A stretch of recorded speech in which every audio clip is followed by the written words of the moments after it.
اللہ اللہ اللہ اللہ اللہ اللہ أعوذ بالله من الشيطان الرجيم بسم الله الرحمن الرحيم الحق يا أيها الذين آمنوا استعينوا بالصبر والصلاة إن الله مع الصابرين الحمدللہ رب العالمین والصلاة والسلام علی سید المرسلین وعلی آلہ واصحابہ اجمعین اما بعد رب اشرح لی صدری ویسر لی امری واحلل عقدۃ من لسانی یفقہوا قولی رب زدنی علما رب یسر ولا تعسر وتمم بالخیر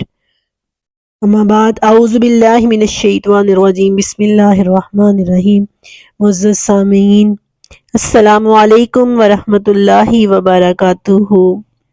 میرے پروگرام مارننگ وتھ قرآن کے سیگمنٹ 1 ورس 1 ڈے میں آپ کو خوش آمدید کہتی ہوں۔ روز کی ایک آیت سمجھنے کا جو سلسلہ ہم نے شروع کر رکھا ہے، اس کو اس دعا کے ساتھ شروع کرتی ہوں کہ اللہ تعالیٰ اس قرآن کو ہمیں سمجھنے اور اپنی پریکٹیکل لائف میں امپلیمنٹ کرنے کی توفیق عطا فرمائے۔ اور آج جو آیت آپ لوگوں نے جس آیت کی تلاوت سماعت کی ہے، بڑی ہی خوبصورت آیت ہے، آیت نمبر 153۔ آیت کی تلاوت آپ لوگوں نے سنی ہے، میں ترجمہ کر دیتی ہوں۔ بسم اللہ الرحمن الرحیم۔ یا ایھا الذین آمنوا، اے ایمان والو، استعینوا، مدد طلب کرو، بالصبر، صبر کے ساتھ، والصلاۃ، اور نماز کے ساتھ، ان اللہ مع الصابرین، بے شک اللہ تعالیٰ صبر کرنے والوں کے ساتھ ہے۔ پچھلی آیات کو ذرا مد نظر رکھیے، یہ آیت بہت خوبصورت اور بہت جامع آیت ہے۔ اگر اس کو اس کے ریفرنس ٹو دی کانٹیکس کے بغیر بھی ہم اس کو دیکھیں تو اس کی مطالب کے اندر، اس کے معانی تفاسیر میں بڑی وسعت اور بڑی گہرائی ہے، اور ہمارے لیے اس کے اندر بڑا سبق ہے۔ آپ اس آیت کو سمجھنے آپ کو کسی سائیکیٹرسٹ کے پاس جانے کی ضرورت ہی پیش نہیں آئے گی۔ آپ کے ہر دکھ کا مداوع ہے اس کے اندر، آپ کی ہر ٹینشن کا حل ہے، آپ کی ہر پرابلم کی سلوشن ہے اس آیت کے اندر کہ استعینوا، مدد طلب کرو نماز کے ساتھ اور صبر کے ساتھ۔ اور اس کا پھر اجر کیا ملنے والا ہے؟ ان اللہ مع الصابرین، صبر کرنے والوں کے ساتھ کون ہے؟ ہمیں ہوتا ہے نا کہ فیملی میں کون کون ہمارے ساتھ ہے، کون کون ہمارے خلاف ہے، پبلک میں کون ہمارے حمایتی ہے، کون ہمارے انگیسٹ ہیں۔ تو جب مالک الملک جو ہے وہ آپ کے ساتھ ہو جائے تو اس سے بڑی خوش قسمتی کیا ہو سکتی ہے؟ اس سے بڑا خوش قسمت کون ہوگا؟ آیت کا آغاز دیکھیے، کتنے ہی خوبصورت انداز میں اللہ آپ کو پکار رہا ہے۔ اسکالرز کہتے ہیں کہ قرآن میں جہاں پر یہ آ جائے یا ایھا الذین آمنو، تو مسلمانوں تم لوگ الرٹ ہو جاؤ، مومنوں الرٹ ہو جاؤ، اللہ کی کال آ گئی ہے، اللہ نے تمہیں پکارا ہے۔ آپ دیکھیے، کبھی ایک وقت تھا، آج کل تو خیر یہ دور نہیں رہا، کال آنا کوئی بڑی بات نہیں رہی، ویڈیو کال بھی ہوتی ہے اور آڈیو کال بھی، منٹوں کی باتیں ہیں، سیکنڈز کی بات ہے، ویڈیو بنا کے ہم فوراً سینڈ کر دیتے ہیں، ہم کیا کریں۔ لیکن ایک وقت تھا جب لانگ ڈسٹینس اور شارٹ ڈسٹینس کال کی بڑی ویلیو ہوا کرتی تھی، باہر کے ملک سے کال آتی تھی اور اس کال کی بڑی اہمیت ہوتی تھی۔ سعودیہ سے کال آئی ہے، امریکہ سے آئی ہے، یو ایس اے سے کوئی رشتہ دار جن کے رہتے تھے، تو اور وہاں پہ وہ لوگ بھی جو کال کرتے تھے، بوتھ پہ کھڑے ہو کے انہوں نے کال کرنی، لانگ ڈسٹینس کال، اور پھر جی کیا ہے کہ کوئنز ہوتے تھے، جلدی جلدی بات کریں کوئنز ختم ہو جائیں گی۔ خود میرا اپنا ذاتی یہ ایکسپیرینس ہے، جب میرے والد صاحب باہر ہوا کرتے تھے اور چونکہ میرا تعلق ایک چھوٹے شہر سے تھا، وہاں پر ہمیں ڈائریکٹ کال کی فیسیلٹی بھی نہیں تھی، ہم اپنے والد صاحب کی کال سننے کے لیے دوسرے شہر آیا کرتے تھے، بڑے شہر اپنے ریلیٹیوز کے ہاں آیا کرتے تھے، اور بڑے اہتمام کے ساتھ ہم لوگوں نے تیار ہونا، جی ابو سے فون پہ بات کرنے جا رہے ہیں، ابو کی آواز سنیں گے، اور ادھر سے ابو بھی بڑے کانشیس ہو کے آتے تھے کہ کون کون سی باتیں کرنی ہے، کوئنز ختم ہو جائیں گے، تو بڑی بات ہوا کرتی تھی کہ باہر سے کال آئی ہے۔ اب یہ کس کی کال آ رہی ہے؟ زمین و آسمان کے بادشاہ کی، ہمارے اللہ کی کال آ رہی ہے۔ وہ ہمیں کیسے پکار رہا ہے؟ یا ایھا الذین آمنو، اے وہ لوگو جو ایمان لائے ہو۔ پیچھے چلیں، جو سورۃ بقرہ ہم پڑھتے آ رہے ہیں، کب سے مخاطب کون تھے؟ بنی اسرائیل تھے۔ بنی اسرائیل کو اللہ تعالیٰ مخاطب کر رہا ہے۔ مخاطب کرتے کرتے اب دوسرے پارے میں آ کے اللہ تعالیٰ نے مسلمانوں کو ایک بڑی ذمہ داری دے دی ہے۔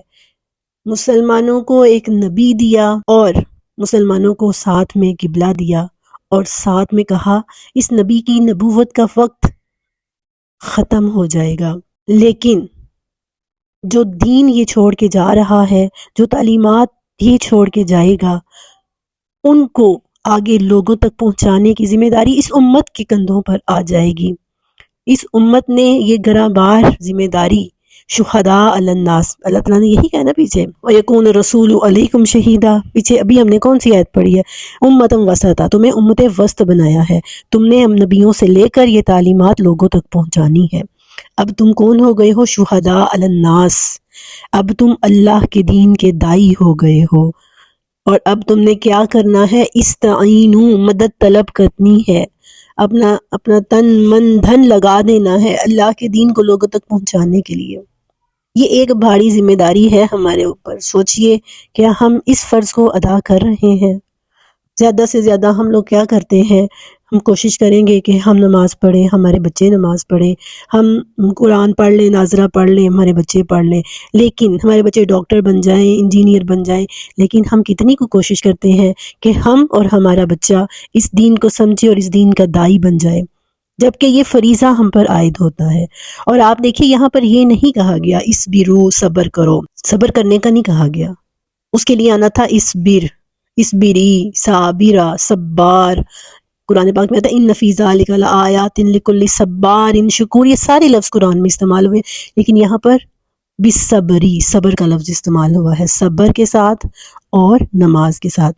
یہ ایسے ہی ہے جیسے کہا جاتا ہے کوئی چیز کاٹنی ہو تو کہا جائے گا کاٹنے کے لیے چھری کی مدد لو، لکھنا ہے لکھنے کے لیے قلم کی مدد لو۔ تو یہاں پہ کیوں کہا گیا مدد طلب کرو؟ صبر کے ساتھ اور نماز کے ساتھ۔ کس چیز کے لیے مدد طلب کرنی ہے؟ اللہ کے دین پر چلتے ہوئے اور اللہ کے دین کو لوگوں تک پہنچانے کے لیے جو مشکلات پیش آئیں گی، اس میں دو چیزیں تمہارے ٹولز ثابت ہوں گی۔ تمہیں جن ٹولز کی ضرورت ہوگی، جن ویپنز کی تمہیں ضرورت ہوگی، وہ دو چیزیں ہیں، اور وہ کیا ہیں؟ نمبر 1 صبر، اور نمبر 2 نماز۔ اس صبر جو ہے نا، صبر یہ آپ سمجھیے اسلام کا دوسرا نام صبر ہے۔ آپ ایک اللہ کے لیے صبر نہیں کرتے تو آپ کے اندر سے توحید ختم ہو جاتی ہے۔ آپ نماز صبر نہیں کرتے، آپ نماز نہیں پڑھ سکتے۔ آپ نے خود مال کمایا ہے، آپ اللہ کے راستے میں خرچ کر رہے ہیں، اتنی بڑی بات ہے۔ اور یہ کب ہو سکتا ہے؟ جب آپ کے اندر اللہ کے لیے صبر کرنا ہو۔ صلہ رحمی، کوئی آپ سے نہیں ملنا چاہ رہا، آپ پھر بھی ملتے ہیں، تعلق ختم نہیں کرتے، چاہے خوشی غمی میں ملتے ہیں، کس لیے؟ دین کے لیے صبر کرتے ہوئے۔ صبر کے کئی رنگ ہیں۔ جب رسول اللہ صلی اللہ علیہ وسلم اور ان کے صحابہ کرام مکہ میں تھے تو اور طرح کا صبر تھا، مشکلات پیش آ رہی تھیں، ماریں کھانی پڑیں، ہر گھر سے نکالا گیا، لیکن اب جب مدینہ آئے ہیں ہاتھوں ہاتھ لیا، لیکن اس کے ساتھ ساتھ اب دین پر عمل کرنے کے معاملے میں صبر تھا، دین کو لوگوں تک پہنچانے کے معاملے میں صبر تھا۔ کتنے دشمن، منافقین، یہود و نصارہ سب اکٹھے ہو گئے۔ تو صبر کیا ہے؟ زبان کا صبر یہ ہے کہ اس کو شکوے سے روکا جائے، دل کا صبر یہ ہے کہ اس کو مایوسی سے روکا جائے، مزاج کا صبر، بیہیویئر کا صبر یہ ہے کہ اس کو غصے سے روکا جائے کہ مجھے تو اتنا غصہ آیا، میں نے تو یہ بھی بول دیا، وہ بھی بول دیا، پتہ نہیں میں کیا کچھ کہہ جاتی۔ یہ جو سب کچھ کہہ جانا ہے، اس سے خود کو روکا جائے۔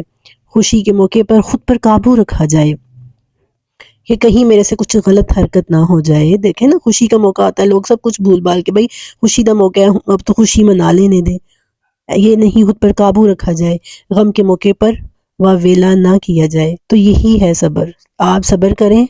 صبر یہ ایسے ہی نہیں کہا، صبر ہی اصل بندگی ہے، وہ ایک سجدہ جسے تو گراں سمجھتا ہے، ہزاروں سجدوں سے دیتا ہے آدمی کو نجات۔ صبر کیا ہے؟ اس کی ایک ڈیفینیشن لکھ لیں، مشکل اور ناموافق حالات میں عقل سے کام لینا، عقل کو ہاتھ سے نہ جانے دینا۔ اور دوسری چیز کیا ہے؟ نماز۔ نماز اللہ تعالیٰ کا حکم ہے، اپنے گھر والوں کو نماز کا حکم دو، اور وَاسْتَبِرْ عَلَيْهَا، اور اس پر ثابت قدمی، یعنی کہ کبھی کہہ دیا کبھی نہ کہا، پڑھ لی تو ٹھیک ہے، نہیں پڑھی تو نہیں۔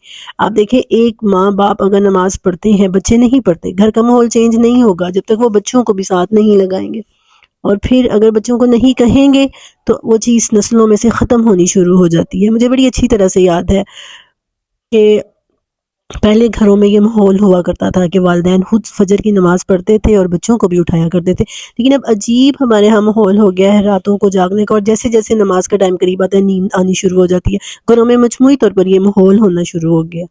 مجھے بڑی اچھی طرح یاد ہے ہمارے والد محترم ایون کہ شادی کے بعد بھی ہم لوگ جاتے تھے، اور اگر ہم فجر کی نماز نہیں پڑھتے تھے تو ان کا ہمارے ساتھ موڈ آف ہو جاتا تھا۔ تو وہ چیز آج تک ہمارے اندر ہے کہ فجر کی نماز جیسے تیسے ہے پڑھنی ہے۔ اگر ہم آج اپنے بچوں کے ساتھ یہ چیز نہیں کریں گے تو پھر وہ چیز نسلوں میں ختم ہو جائے گی۔ اور پھر ایک بہت بڑا کمپرومائز جو ہم یہ کرتے ہیں کہ چلو کوئی بات نہیں، گھر کے مردوں کے معاملے میں نماز تو پڑھ رہے ہیں نا، چاہے گھر میں پڑھ رہے ہیں، مسجدیں خالی ہونی شروع ہو گئی ہیں، مسجدوں میں نمازیوں کی تعداد اب صرف رمضان میں ہوتی ہے، فجر کی نماز میں 3-4 لوگ، 4-5 لوگ، بہت کم تعداد ہو گئی ہے فجر کی نماز میں۔ ہمیں کتنی فکر ہوتی ہے اسکول جانے کے لیے، بچے کو اٹھا رہے ہیں، تیار کر رہے ہیں، سب کچھ کر رہے ہیں، لیکن یہ اہتمام کیا ہم بچوں کو فجر کی نماز مسجد میں پڑھنے کے لیے بھیجتے ہیں؟ پہلے سپارہ پڑھنے کے لیے ہم خود بس مسجدوں میں جایا کرتے تھے، بچے مسجدوں میں فجر کے بعد پڑھا کرتے تھے۔ اب وہ بھی ایک رواج ہمارے ہاں ختم ہو گیا کہ فجر کے بعد جو ہے وہ مسجدوں کی طرف جایا جائے۔ شام کو بچے پڑھ رہے ہیں، دوپہر میں پڑھ رہے ہیں، لیکن فجر کے بعد کوئی کانسیپٹ ہی نہیں رہا۔ تو دین کیسے قائم رہ سکتا ہے؟ اس دین کو قائم رکھنے کے لیے جہاں صبر کی ضرورت ہے وہاں نماز کی ضرورت ہے۔ اور نماز کیسے؟ کہ گھروں میں نماز کا ماحول، اور مسجدوں کو جب تک ہم آباد نہیں کریں گے دین ختم ہونا شروع ہو جائے گا۔ تو یہ آیت ہمیں یہی بتا رہی ہے کہ جو تمہیں امت وسط بنایا گیا ہے، جس دین کی تم دائی بن گئے ہو، اس دین پر عمل پیرا ہونے کے لیے 2 چیزوں کو ساتھ لے کر چلنا پڑے گا۔ استعینوا بالصبر والصلاۃ، پھر کیا ہوگا؟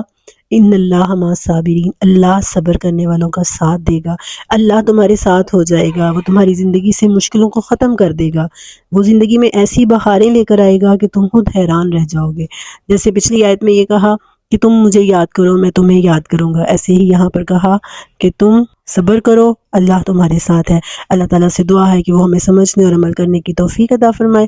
آمین۔ وآخر دعوانا ان الحمد للہ رب العالمین۔